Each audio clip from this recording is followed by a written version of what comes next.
ചർച്ചയും അത് സംബന്ധിച്ച് ഇവിടെയോ ഡൽഹിയിലോ നടക്കുന്നില്ല. ഞാൻ അത്ഭുതപ്പെട്ടു. ഇന്നലെ മിനിയാന്ന് KPCC യോഗം കഴിഞ്ഞല്ലോ, ഇന്നലെ രാവിലെ വാർത്തയാണ് കംപ്ലീറ്റ്. അങ്ങനത്തെ ഒരു സംഭവം ഇല്ല. അല്ല, അത് എനിക്കറിയില്ല. നിങ്ങൾ വാർത്ത കൊടുക്കുന്ന നിങ്ങളാണ് പറയേണ്ടത് എവിടെ നിന്ന് കിട്ടിയെന്ന്.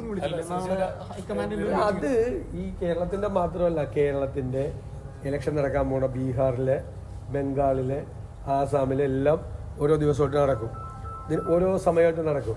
പ്രധാനപ്പെട്ട ലീഡേഴ്സിനെ ഡൽഹിയിലേക്ക് വിളിപ്പിച്ചിട്ട് അത് എങ്ങനെയാണ് തെരഞ്ഞെടുപ്പിൻ്റെ കാര്യങ്ങൾ, അതിൻ്റെ ഒരു റോഡ് മാപ്പ് നിശ്ചയിക്കുന്ന. ഒരു വർഷം മുമ്പ് അങ്ങനെ ACC ചെയ്യും. എല്ലാ സംസ്ഥാനങ്ങളെയും വിളിപ്പിച്ചിട്ടുണ്ട്. അത് നിങ്ങൾക്കത് അറിയാം. എന്നിട്ട് ഇത് കേരളത്തിലും മാത്രം ഇവിടുത്തെ എന്തോ പ്രശ്നമുള്ളതുകൊണ്ട് സംസാരിക്കും. അതെല്ലാ ഈ അടുത്ത വർഷം 2026 ഇലക്ഷൻ നടക്കാൻ പോകുന്ന എല്ലാ സംസ്ഥാനത്തെയും നേതാക്കളെ ഡൽഹിക്ക് വിളിപ്പിച്ചിട്ടുണ്ട്. നിങ്ങൾ എല്ലാ ദിവസവും ഈ കോൺഗ്രസിൽ തർക്കമാണ്, കോൺഗ്രസിൽ ബഹളമാണ് എന്ന് പറഞ്ഞാൽ ഓരോരുത്തരും ഓരോ ദിവസം വാർത്ത കൊടുക്കുകയാണ്. ഞങ്ങളുടെ കൂട്ടത്തിൽ ഒരു തർക്കമില്ല, ഒരു പാർട്ടിയിലുള്ള തർക്കവും ഞങ്ങളുടെ പാർട്ടിയിലില്ല. അങ്ങനെ ആരും വിചാരിക്കരുത്. അല്ല, അദ്ദേഹം വേറൊരു വിഷയത്തിൽ അദ്ദേഹം അഭിപ്രായം പറഞ്ഞതല്ലേ, അതിനെന്താ? അതേ ഒരു വിഷയത്തിൽ അദ്ദേഹം അഭിപ്രായം പറഞ്ഞു. അപ്പൊ ഞങ്ങൾ അദ്ദേഹമായിട്ട് വഴക്കിട്ടോ, പിണങ്ങിയോ? ഒന്നുമില്ല. സംസ്ഥാന സർക്കാരിനെ അനുകൂലിച്ച് പറഞ്ഞ വിഷയത്തില് നിലപാട് മാറ്റി. ബെസ്റ്റ്, നല്ല ചോദ്യം. എന്നിട്ട് ഞാൻ അതിന് മറുപടി പറഞ്ഞിട്ട് അത് കൊടുക്കുമെന്ന് വിചാരിച്ചിട്ടാണ്. നിങ്ങൾ ഇങ്ങനെയൊന്നും എന്റെ അടുത്ത് ചോദിക്കണ്ട. നിങ്ങൾ ആഗ്രഹിക്കുന്ന ഒരു ഉത്തരം എനിക്ക് കിട്ടില്ല. ഞങ്ങളിവിടെ വളരെ ഗൗരവമായിട്ട് ഇത് UDF മുഴുവൻ ദിവസം യോഗം ചേരുവാണ്.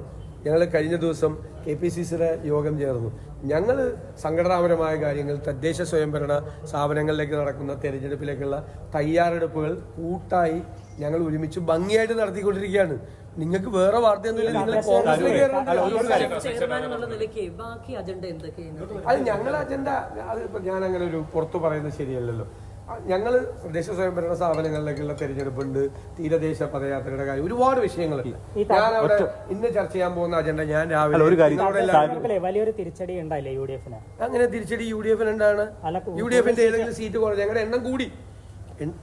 തിരിച്ചടി ഉണ്ടായത് ആർക്കാ? LDF-നാണ് തിരിച്ചടി.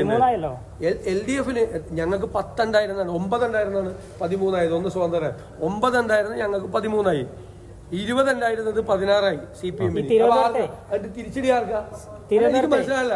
തിരുവനന്തപുരത്തെ കാര്യം വിട്. തിരിച്ചടി ആർക്കാ തിരിച്ചടി? 9 ഉണ്ടായിരുന്നത് 13 ഞങ്ങൾക്കാണ് തിരിച്ചടി.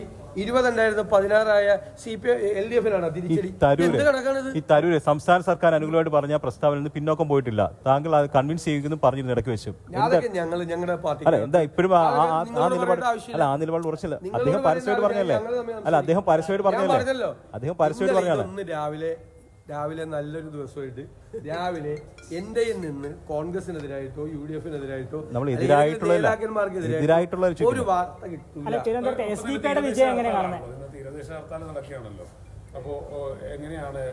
അതായത് വളരെ ഗൗരവതരമായൊരു പ്രശ്നമാണ്. കാരണം 12 നോട്ടിക്കൽ മൈലിന്റെ അകത്തു നിന്നും പുറത്തു നിന്നും കടൽ മണൽ ഖനനം നടത്താനുള്ള കേന്ദ്ര ഗവൺമെന്റിന്റെ തീരുമാനമാണ്. അതായത് 48 മീറ്റർ തൊട്ട് 62 മീറ്റർ വരെ ആഴത്തിൽ ചെയ്യാൻ ഇപ്പോൾ എടുക്കാൻ തീരുമാനിച്ചിരിക്കുന്ന കൊല്ലം എന്ന് പറയുന്നത് കൊയിലോൺ ബാങ്ക് എന്ന് പറയും. കൊല്ലം പരപ്പാണ് ഈ ഇന്ത്യയിൽ തന്നെ ഏറ്റവും കൂടുതൽ മത്സ്യസമൃദ്ധിയുള്ള സ്ഥലം. അതിലെ ഫ്ലോർ ആൻഡ് ഫോണ മുഴുവൻ സസ്യ ജന്തുജാലങ്ങളും നശിച്ച് മത്സ്യത്തിന്റെ പ്രജനനം മുഴുവൻ പോയി, മുഴുവൻ മത്സ്യവും പോകും. മാത്രമല്ല അവിടെ വലിയ ധാതു നിക്ഷേപമുണ്ട്, ഇൽമനൈറ്റ് റൂട്ടൈലുണ്ട്, വലിയ കച്ചവടമാണ് നടക്കുന്നത്. 745 ദശലക്ഷം ടണ്ണ് ആണ് കേരള തീരത്തുണ്ടെന്ന് പറഞ്ഞിരിക്കുന്നത്. ഈ മണ്ണ് 1 ദശലക്ഷം ടണ്ണിന് 4700 കോടി രൂപയാണ്. 10,000 കോടി രൂപയുടെ കച്ചവടമാണ്. അതിന് സംസ്ഥാന ഗവൺമെന്റ് കൂട്ടുനിന്നിട്ടുണ്ട്.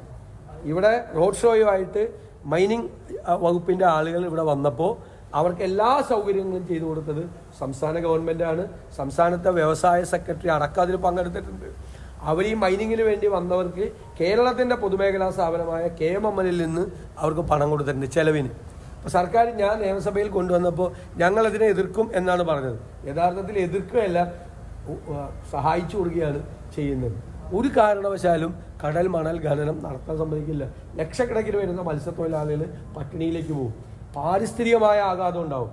കാരണം കേരളത്തിന്റെ തീരപ്രദേശങ്ങൾ കടലെടുത്തുകൊണ്ടിരിക്കുകയാണ്. നിങ്ങൾ ഇപ്പോൾ കാണുന്ന വീട് അടുത്ത മൺസൂണിൽ കാണില്ല. ഭയങ്കരമായ തീരശോഷണം സംഭവിക്കുന്ന ഒരു സംസ്ഥാനമാണ് കാലാവസ്ഥാ വ്യതിയാനം കൊണ്ട്.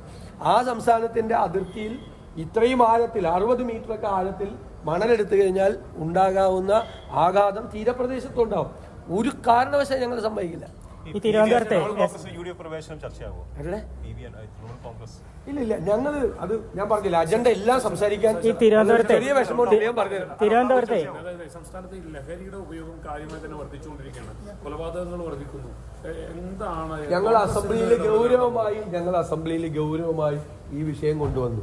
വളരെ ലാഘവത്വത്തോടു കൂടി ഒരു മറുപടിയാണ് തദ്ദേശ ഈ എക്സൈസ് മന്ത്രിയുടെ ഭാഗത്തു നിന്നുണ്ടായത്. എല്ലാം ഓക്കെയാണ് നടന്നത്. കേരളത്തിൽ ഒരു കുഴപ്പമില്ല. അതിൻ്റെ കുറേ ഓൾ ഇന്ത്യ സ്റ്റാറ്റിസ്റ്റിക്സ് പറയും കേരളം അപകടത്തിലാണ്. കേരളത്തിൻ്റെ ഫസ്റ്റ് പ്രയോറിറ്റി ലഹരി മരുന്ന് വ്യാപനം തടയുന്നതിലാണ്. എൻഫോഴ്സ്മെന്റ് പരാജയമാണ്. കേരളത്തിൽ വിമുക്തി എന്ന് പറയുന്ന ബോധവൽക്കരണ പരിപാടി ഒരു ഇമ്പാക്റ്റും ഉണ്ടാക്കിയിട്ടില്ല. കേരളത്തിൽ കെമിക്കൽ അടക്കം MDMA അടക്കമുള്ള എല്ലാ ലഹരി വസ്തുക്കളും അവൈലബിൾ ആണ്. കേരളത്തിൽ വയലൻസ് വർദ്ധിച്ചിരിക്കുന്നു. നേച്ചർ വയലൻസിൻ്റെ അക്രമത്തിൻ്റെ സ്വഭാവം മാറിയിരിക്കുന്നു. കുടുംബങ്ങളിൽ പോലും ആളുകൾ മറച്ചു വയ്ക്കുകയാണ്. സ്ഥാപനങ്ങളിൽ, കുടുംബങ്ങളിലൊക്കെ നമുക്ക് പുറത്തു പറയാൻ പറ്റാത്ത രീതിയിലുള്ള ഗുരുതരമായ വിഷയങ്ങൾ ലഹരി മരുന്ന് കൊണ്ട് ഉണ്ടാകുന്നുണ്ട്. ലഹരി മരുന്ന് അവൈലബിൾ കേരളത്തിൽ. ആ ലഹരി മരുന്ന് റാക്കറ്റ് സജീവമാണ്. ഗവൺമെൻറ് അതിനെ എൻഫോഴ്സ്മെൻറ്റ് കൊണ്ട് തന്നെ നിയന്ത്രിക്കണം. ജനങ്ങളുടെ ഇടയിൽ, ചെറുപ്പക്കാരുടെ ഇടയിൽ, കുടുംബങ്ങൾക്കിടയിൽ വലിയ തോതിലുള്ള എല്ലാവരും ചേർന്ന് ഞങ്ങൾ 2022 ഇത് പറഞ്ഞു. പൂർണ്ണ പിന്തുണ ഞങ്ങൾ സർക്കാരിന് വാഗ്ദാനം ചെയ്തു. 2024 എത്തിയപ്പോൾ വീണ്ടും ഈ വിഷയം സർക്കാരിൻ്റെ ശ്രദ്ധയിൽപ്പെടുത്തി. പക്ഷേ ഒരു തണുപ്പൻ നയമാണ് ഇത്. കേരളത്തെ ഒരു കാലത്തും ഇല്ലാത്ത അപകടത്തിലേക്ക് എത്തിക്കും. ഈ വാർത്തകളാണ് പുറത്തു വന്നുകൊണ്ടിരിക്കുന്നത്. അപകടത്തിലേക്കാണ് തിരുവനന്തപുരത്തെ SDP വിജയിച്ചൊരു പാങ്ങോട് പഞ്ചായത്തിൽ അതേക്കുറിച്ച് എന്താണ് UDF വൻതോതിൽ കുറഞ്ഞു. ഇതിനു മുമ്പ് ജയിച്ചിട്ടുണ്ട്. ഞാൻ വേറെ 2-3 പഞ്ചായത്തിലെ കണക്ക് പറയട്ടെ. പഞ്ചായത്തിലെ കണക്ക് പറയട്ടെ. UDFന്റെ ഒരു 400 വോട്ട് പോയിട്ട് SDP ഒരു 500 വോട്ടിൽ ജയിച്ച വേറെ പഞ്ചായത്തിലെ കണക്ക് ഞാൻ പറയാം. ഇവിടെ UDFന്റെ പോയെന്നാണോ SDP യിലേക്ക്?